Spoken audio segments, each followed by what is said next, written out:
Tampe Chosni Sondape, Otam de la Chapsalo, Tiri Mahabodhi Lomiakani Tokon Chinmena, Yalkapi Sherion Shijusiyoa, Dilogi Yontanta Siripe Manji Kapchan, Yikalnat, Jesse Georgi, Satan and Kapchan Tok, Ninjapchiki Ladakh Naze Dani, Kaspe Rolling Scouts, Dr. Namsi Sode, Jitar Solo Pursusu Tapaji, Chedu Chigyu Siangse, Sundun Yirso, Siabje Lopon Samdhong Rinpoche, Jetun Lopzang Sanjin Pal Zampo Chok, Diringi Sive Sundun, Mahabodhi Sospe Ladakh Siyonsla, Katin Lana Mette, Genle Sangasena Lechok,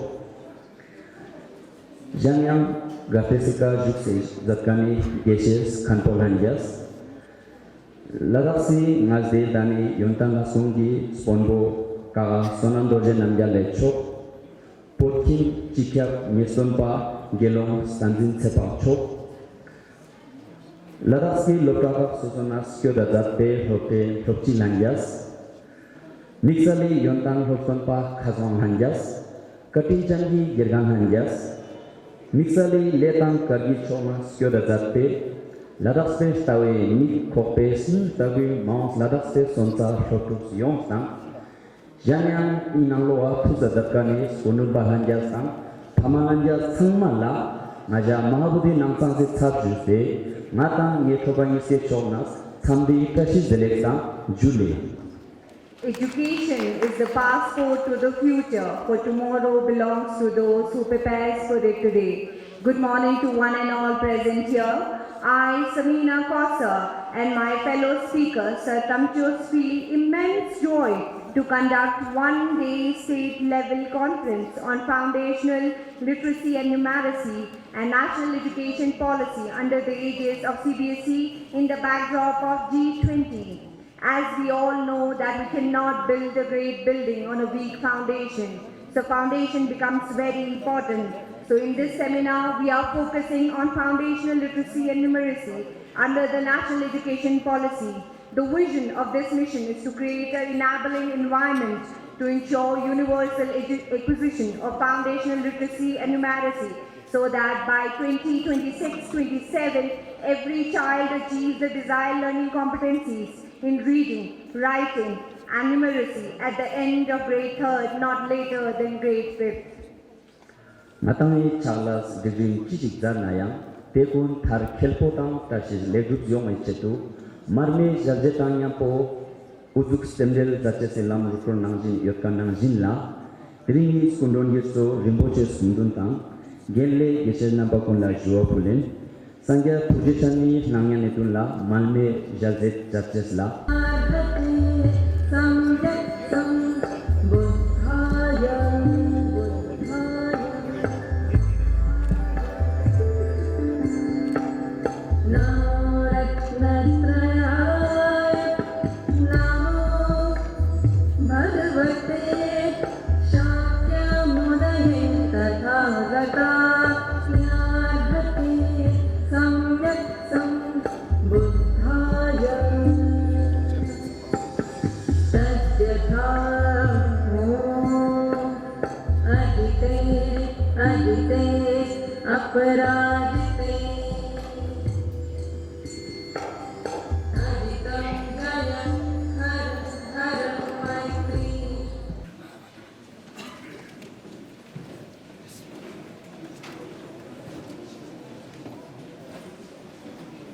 Our honored Chief Education Officer Le Shri Sonam Dorje Namgyal, other distinguished guests, dignitaries, respected principals, educators, teachers, parents representatives, and dear children from various schools of Leh and Kargil district. A very good morning to one and all present here, and a hearty welcome to the one-day UT state level conference on foundational literacy and numeracy and National Education Policy 2020, organized under the aegis of CBSE India in the backdrop of G20 and proudly hosted by Mahabodhi Residential School. It is with great pleasure and happiness that I stand before you today to extend a very warm welcome and heartfelt admiration for everyone's worthy participation. I welcome you all to this very special conference on foundational literacy and numeracy and new National Education Policy 2020. We are all the more happy and elated to organize this event in the backdrop of G20 as India proudly assumed the G20 presidency this year. Truly a momentous occasion for our country, a country that deeply committed to democracy, multilateralism, and the true spirit of Vasudhaiva Kutumbakam, for the world is one family. What could have been a more joyous and opportune time than to have this conference organized in this august presence of such a luminous personality like His Eminence, who is a true scholar, a great thinker, and an educationist par excellence. Your Eminence, we stand in complete awe of your wisdom, profound insights, and strong values you firmly uphold and preach to the world. There could not have been a more befitting person than Your Eminence to inaugurate this event based on education of young children. My heart brimming with gratitude and reverence, I express my deep sense of gratitude to Your Eminence for accepting our invitation on such a short notice and blessing this event. We are truly humbled and will remain indebted to Your Eminence for this kind gesture.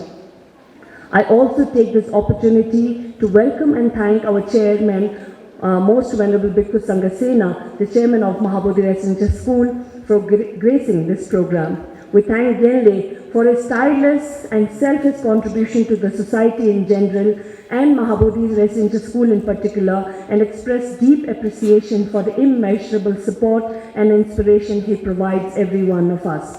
Under your leadership, Mahabodhi School is truly proud and honored to be nominated by CBSE India and the jurisdiction of CBSE Regional Office Chandigarh to host this event in the Union Territory of Ladakh alongside some of the most prominent schools in the country who are organizing similar events pan-India this year.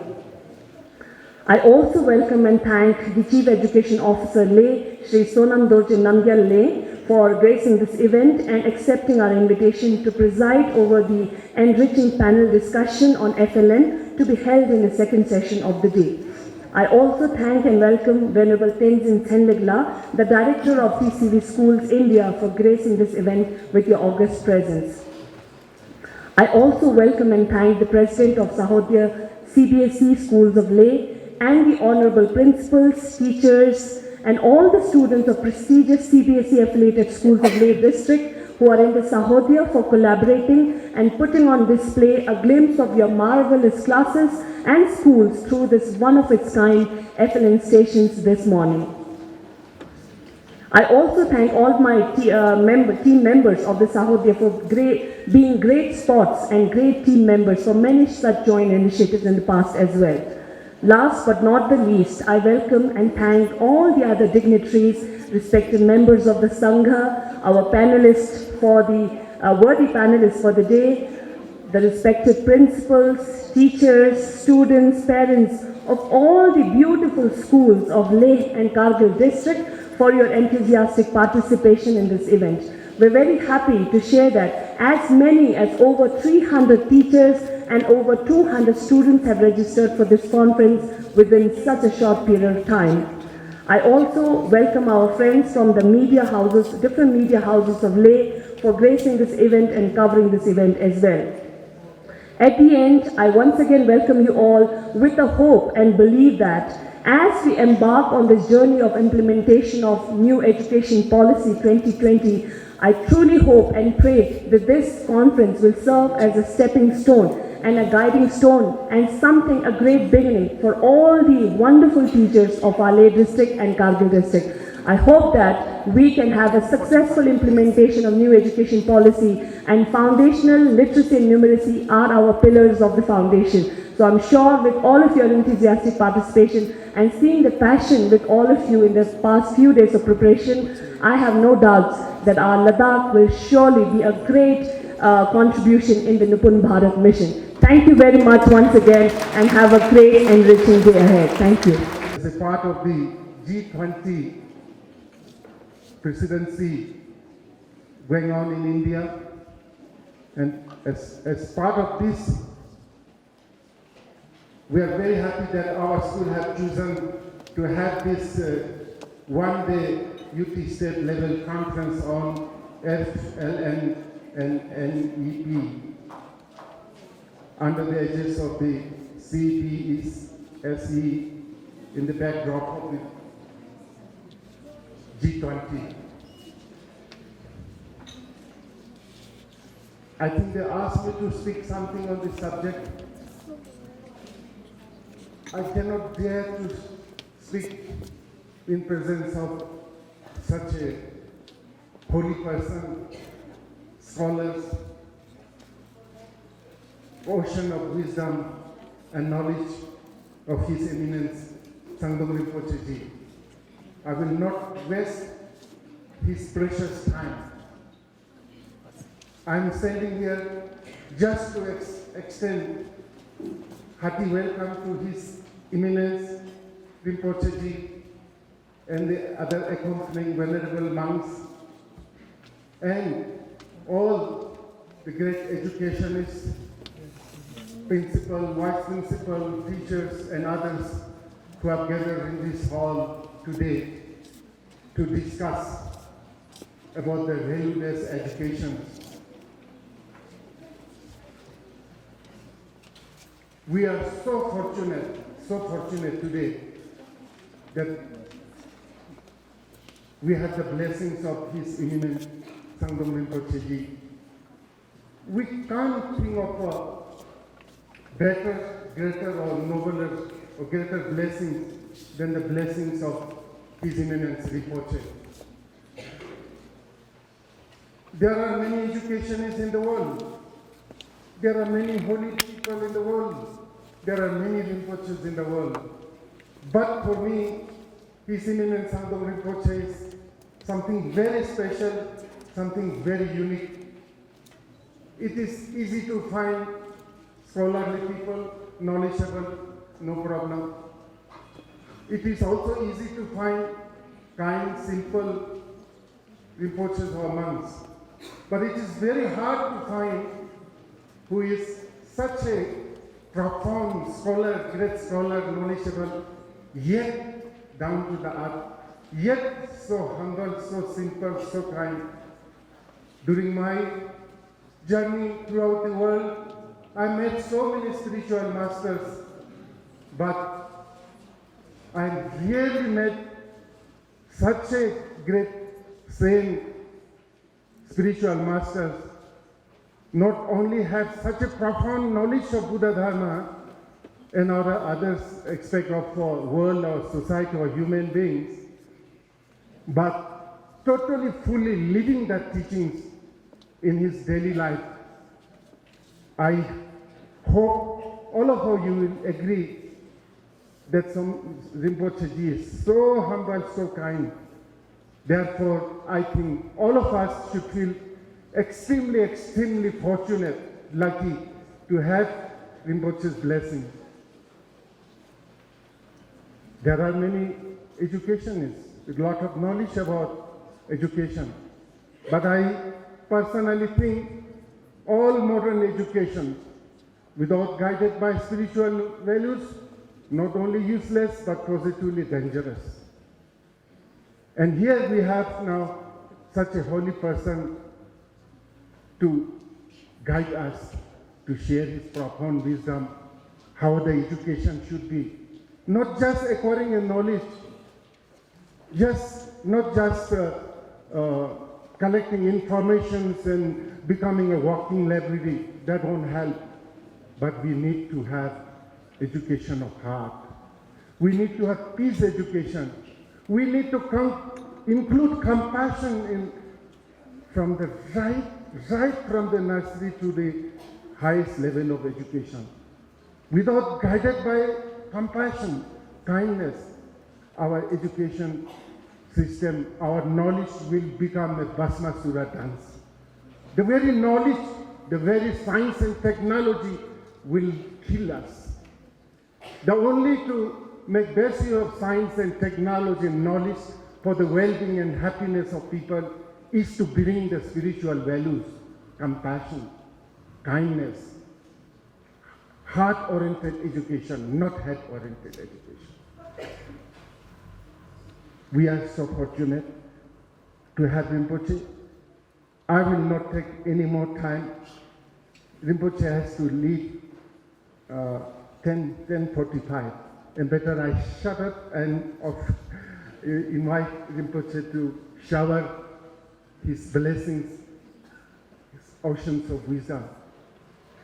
Rinpoche, for me personally, has been such a great source of inspiration and encouragement for me personally. Ever since I met Rinpoche, whenever I see the movie, a series of episodes made by Dr. B.K. Modi, during my winter retreat in the mountains last year winter, I've seen all the 54 episodes of the life of Buddha, so beautifully done. And after seeing that movie, whenever I remember or see Rinpoche, Rinpoche comes to me like the Buddha, so calm. You must have noticed who are close to Rinpoche.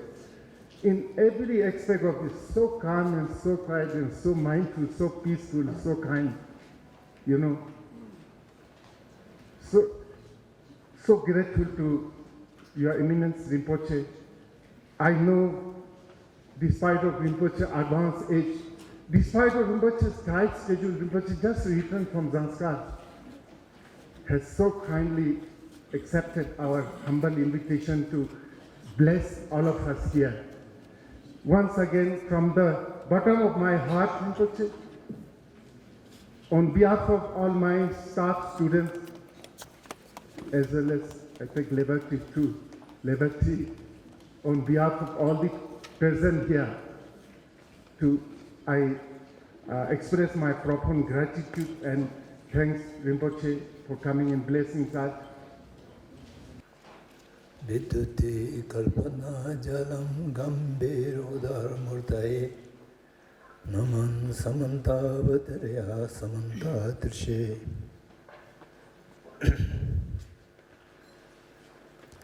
Most respected and my dear, very long time friend, Bhadanta Sangasan, venerable monks, other dignitaries in the hall, principals, teachers, and dear students. It's a great moment for me during my short trip to Ladakh to see so many people in the journey of wisdom, learning, knowledge. So, my greetings, namaskar, and adab to you all. Bhadanta Sangasan has a very kind heart to me. So he has spoken so many exaggerated things. So you should not carry it away by his words. I just said that all these are his viewpoint, not the reality.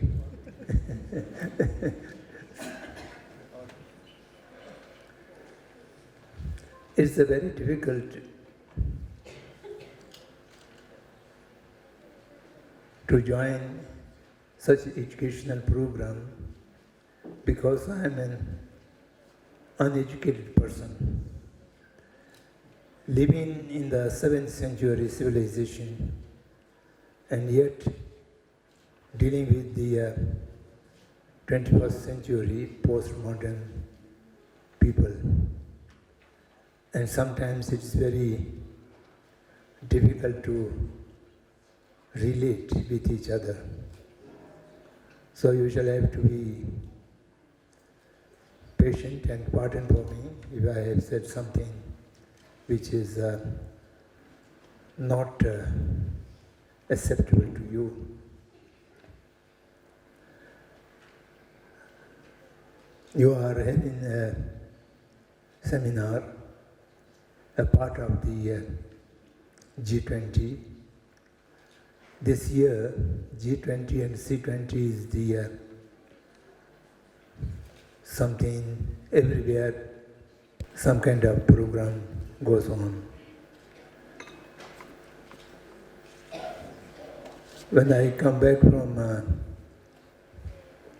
Zanskar, and I was thinking to come to Mahabodhi just to see my friend Badan Sanghasan, but at the same time I received the invitation, and I thought it's a good opportunity to see him and also to see many other young friends.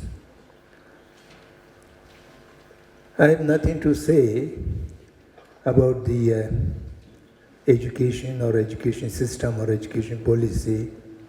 As I mentioned, I am not capable of to making any statement about that. But I was asked that by the principal I should speak on the topic design and importance of the Tibetan Education Policy adopted by CTA. Then I thought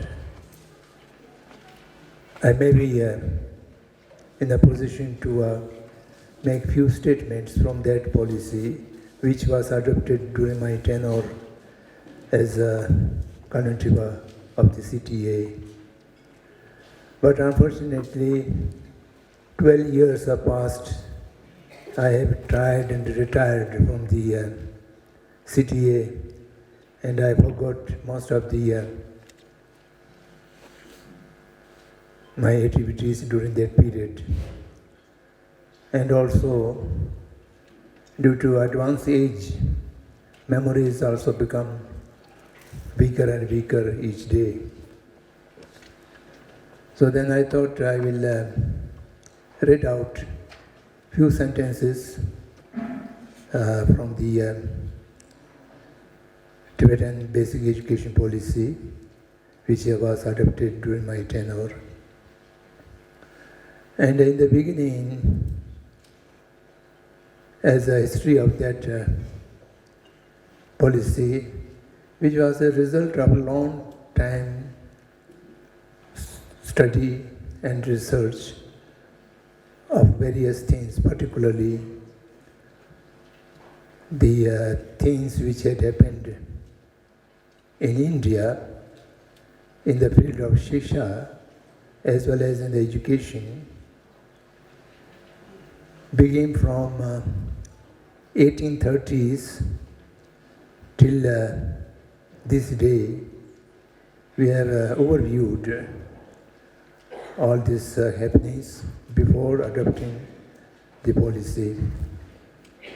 And among them, most important was the drastic change which took place in India, disappearing all the ancient education system and enforcing the new English education system evolved by Mr. Macaulay, Lord Macaulay, which you know very well. So that events, and then thereafter what had happened in India, the Arya Samaj movement and Swami Dayananda, Swami Vivekananda, and then Aurobindo Ghosh, Rabindranath Tagore, later on Jiddu Krishnamurti, and many other important people, spiritual people have tried to re-establish the ancient Indian Shiksha Paddhati, the system. But not much success was given to anyone. Particularly Gandhi's system of Navataling. And Navataling was as a result of Gandhi's very deep contemplation and with help of Rabindranath Tagore, and later on Tagore gave one person, Ayanayakam, a Sri Lankan person, Buddhist background, to evolve the Gandhi's thought of education, the Navataling, and they have long stories. And then they have done this, and particularly the education systems are interlinked with the social economic system. And unless Gandhi's social economic ideas are not implemented, alone education system is not able to implement. So therefore, Schumacher was one of the modern economists, and he studied Gandhi's ideas of trusteeship, and he wrote the economic book, Small is Beautiful. All these great things happened in India, but the so-called mainstream, which is so powerful and huge one, comparing with this mainstream education system, no any other system was able to establish as a nationwide. Then we also studied from Radhakrishnan Commission to Ramamurthy Commission, Acharya Ramamurthy Commission. Various commissions have been set up after independence of India.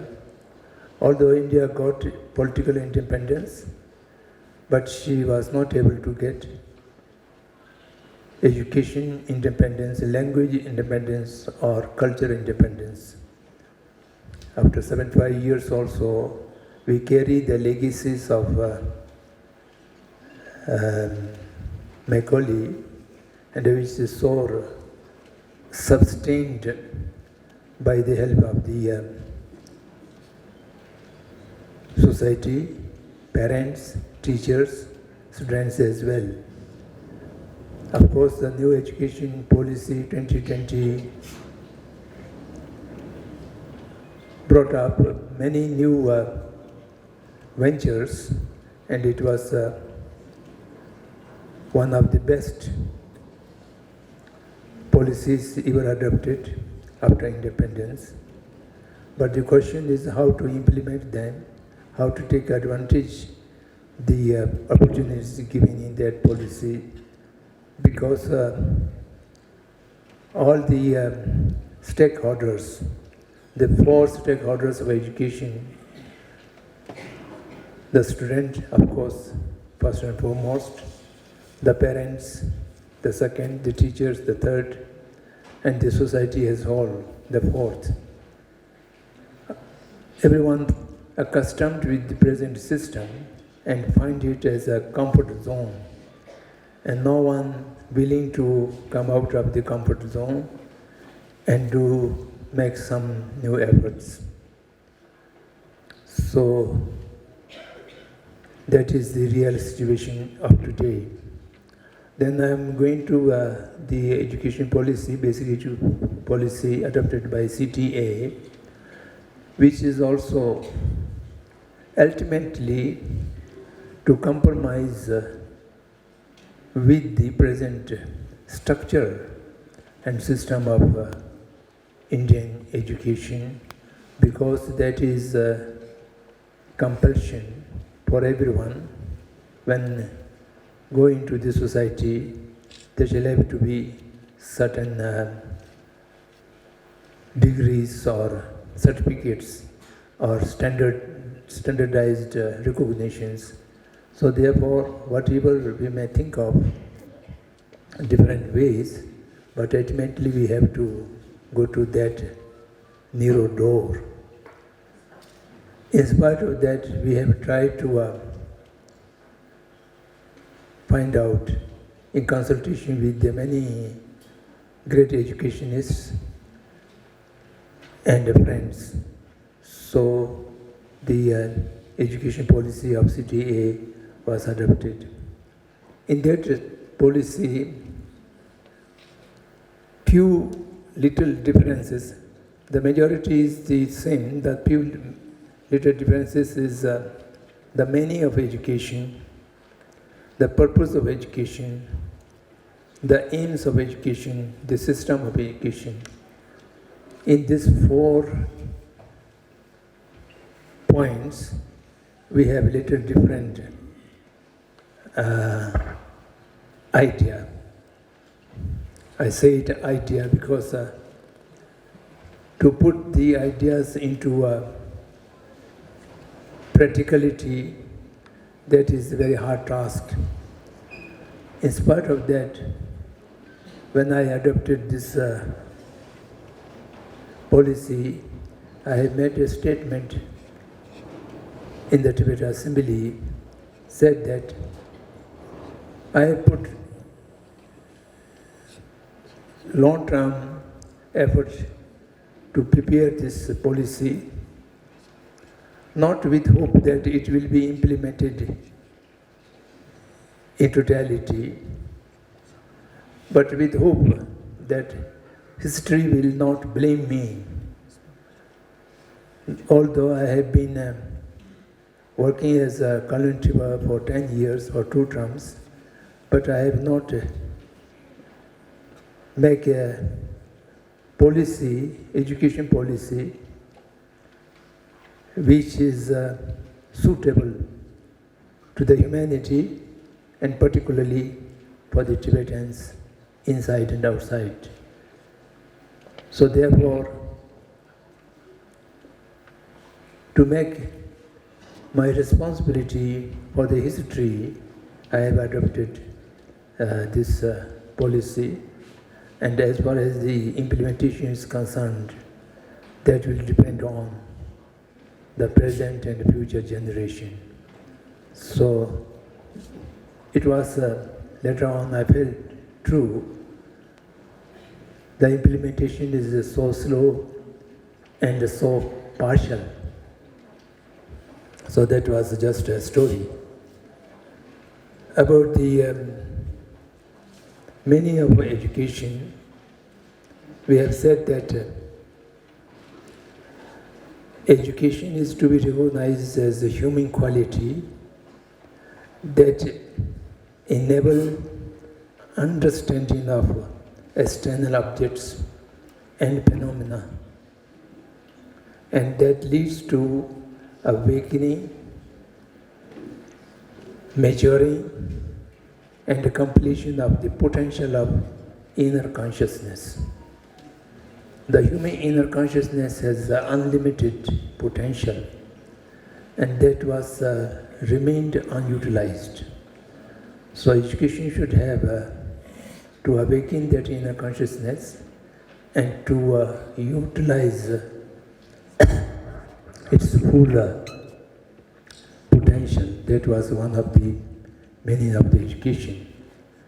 And the education is not to be recognized as merely grasping what is heard from the others. Instead, it's to be recognized as a realization of what is heard through the power of self-confirmation. And actualization of what is realized through persistent contemplation.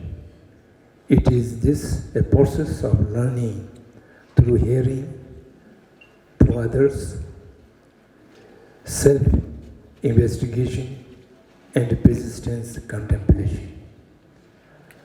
The ancient Indian system of education is the Shuddhi Mind Pragyan, Chintan Mind Pragyan, and the Bhavana Mind Pragyan, threefold stage. First, you have to have the information, then that information shall have to be processed by your own contemplation and examination, and later on actualize it, realize it through deeper meditation. Education is to be recognized as a unique inner quality in which the discriminative wisdom and mind pacifying techniques are conjoined into close partnership. Pacifying and arising the wisdom should be combined. Education is to be recognized as a key to inner technology that transforms social and personal actions into wholesome deeds. Education is not to be recognized as merely means of livelihood.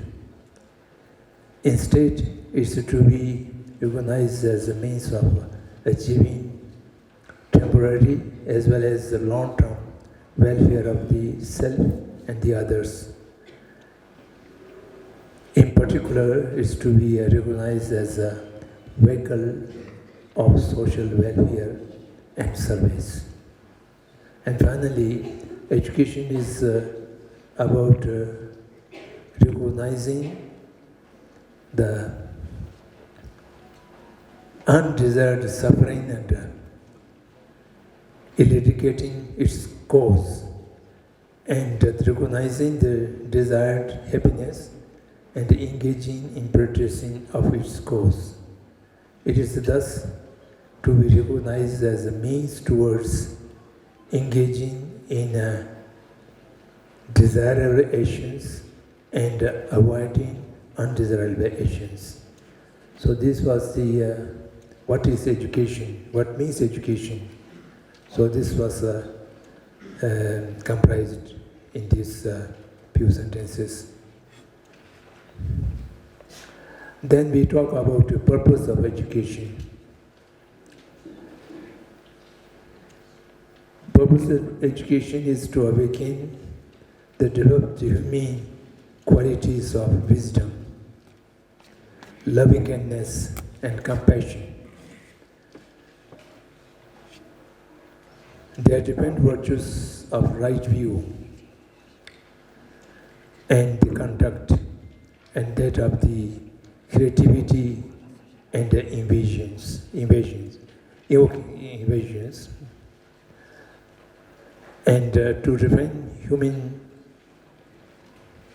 to refine the human perception and sensitivities, and to initiate independent and valid investigation into phenomena and ethical spheres, thus enabling the accomplishment of personal, national, and universal goals.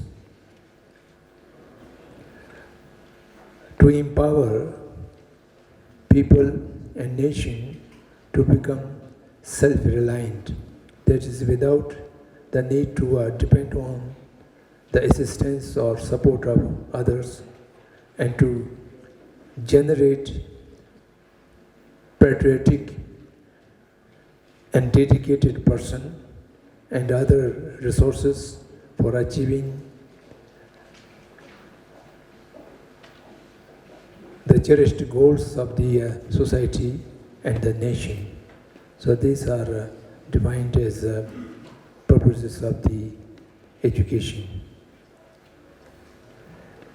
I always remember and share with others.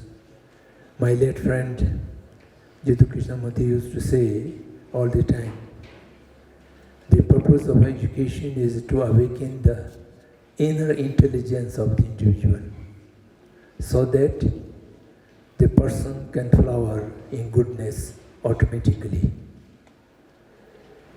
The goodness cannot be imposed or dictated. The goodness shall have to be flower from within. And for that purpose, the inner intelligence of the human individual shall have to be awakened. So that is the purpose and process of education. So these are quite brief. Then we talk about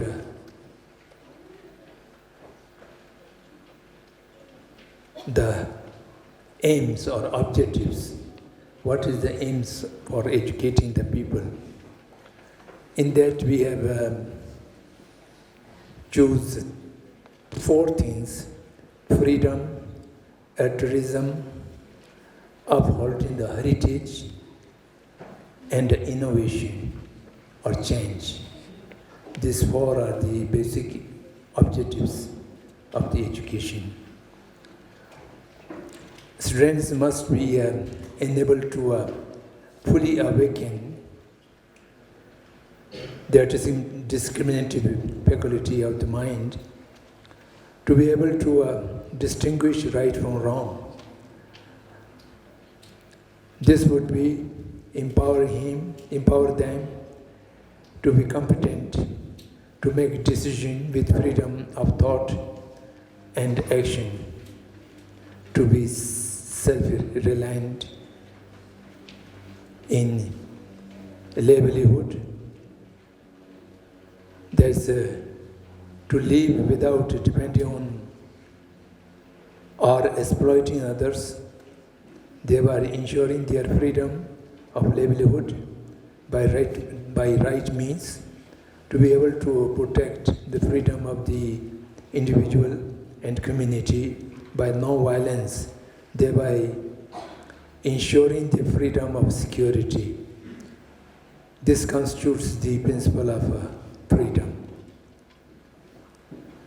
Freedom of livelihood, freedom of thought, and freedom of security.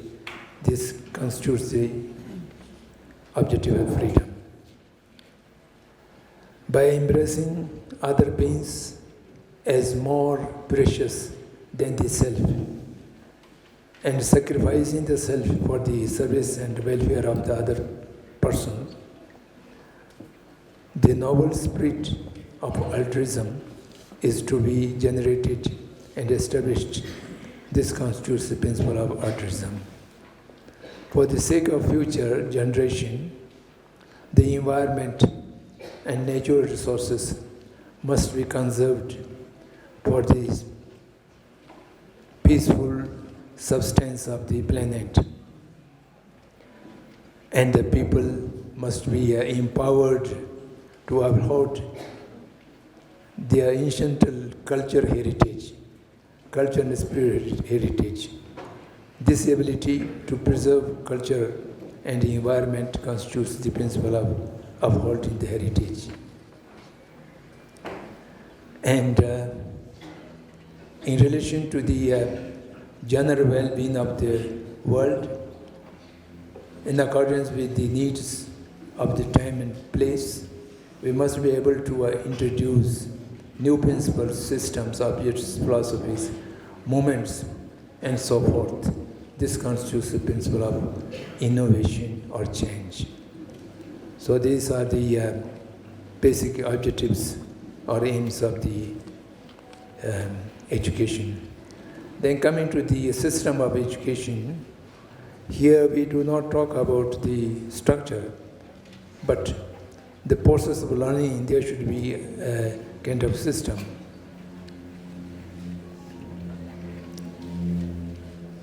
In the process of learning, nothing is more important than the teacher. In the work of imparting education, a teacher-centered education system shall be followed. Imparting the education, the system is teacher-centered. Unless and until teacher is well qualified in accordance with the education policy, then it will not be able to make the result. However, when the teachers actually undertake the work of teaching, the student-centered methodology shall be followed in the class work and in the classwork is also, we consider it two different natures. The first is imparting the information. The second is the collective learning. Teacher, student should learn collectively. And by that system, then in that particular moment, the system should be student-centered. Students are more important to be considered than the teachers. And then third is, the system of third is the medium of instruction. Medium of instruction should be one's own language. In the Western countries, it is used mother tongue. So I occasionally use the biological language.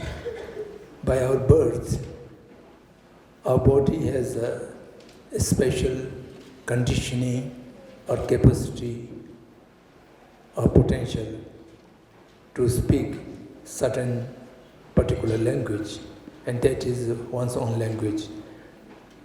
And learning, thinking, and speaking in that language is natural. All the rest is artificial.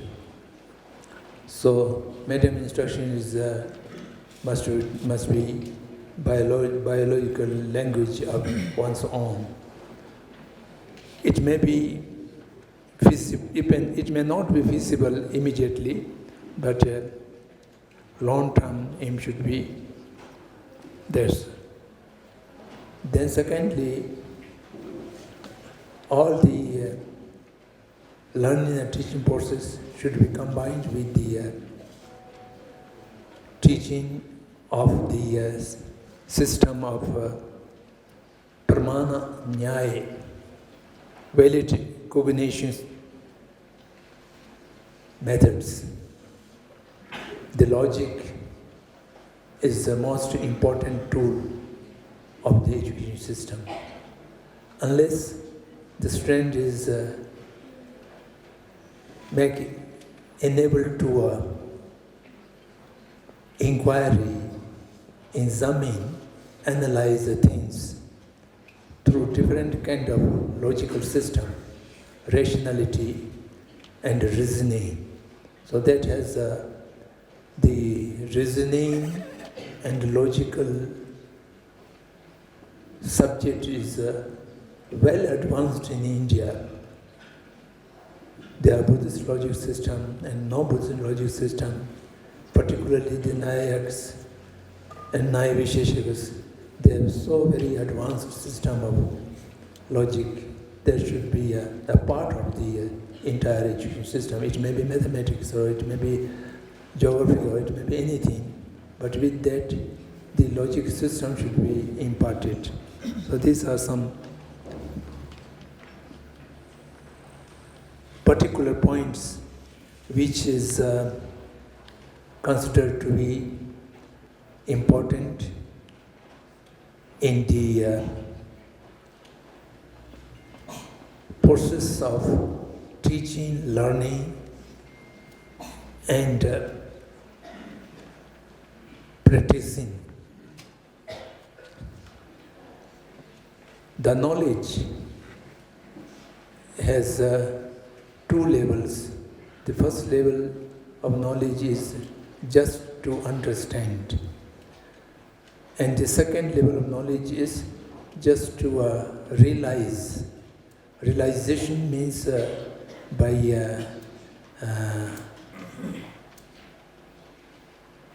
observing the things internally, and then there will be a kind of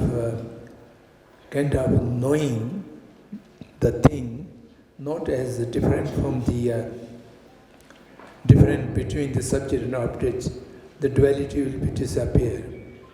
Then you will see directly, without any name or image or thought interference, you will see the thing as it is without any distortion. That is the real wisdom. And to reach to that real wisdom, the logical process is most important. Logical process is most important to increase your sensitiveness and also your power of analyzation, your power of examination, and as well as to sustain the memory of what you have learned. So these are the few things which the Basic Education Policy adopted by CTA. And then we make a model school for that. And in that model school, many methods of teaching and learning process which are being brought from Aurobindo Ashram schools and the Krishnamurti schools. These are presently available in a minority, but they are doing some basic difference of ways to learning procedure. Particularly the establishment of equality and intimacy between students and teachers. And teachers are not considered to be a kind of controller, authority who imparts and who instructs the student, do this, don't do that, or it is not. Whatever question comes, the student and teacher should join together and make established dialogue, and through dialogue, a process of inquiry is established, and not in a hurry to find a conclusion or the kind of finding the reality or finding the facts, but to remain with the question and to sustain the process of learning, if possible, for lifelong. Then that's the real process of education or process of learning. Again, I remember the frequently uttered by Krishnamurti, can you live comfortably with the question without in a hurry to find the answer? So that is the real system for learning, to live with the question, not in a hurry to find the answer. And that means the brain and the heart shall have to be work together jointly, and similarly the teacher and the student shall have to work together through a collective learning and through intimacy of heart and mind. So by that way, the real situation or real phenomenon, what as they exist, can be discovered and realized.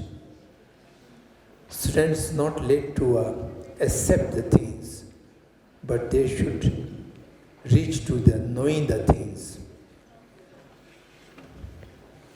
Accepting is at many times accept what has been told by the teacher, what has been written in the textbook. The students think it is or it is not. The Buddha have intentionally and specifically instructs the followers don't accept my words because of you have proud or you have faith or respect to me. What I have said, you should be examining it from yourself. As the goldsmith examines the purity of the gold by cutting it, by rubbing it, or by burning it in the fire. So this kind of examination, whatever I said, you should examine through logic processes, through rationality and from reasoning. And by that way, what you find the reality, that should be accepted, otherwise not. So this is, I think, the real situation of education process which we need to be follow in the present day as well. So I think I have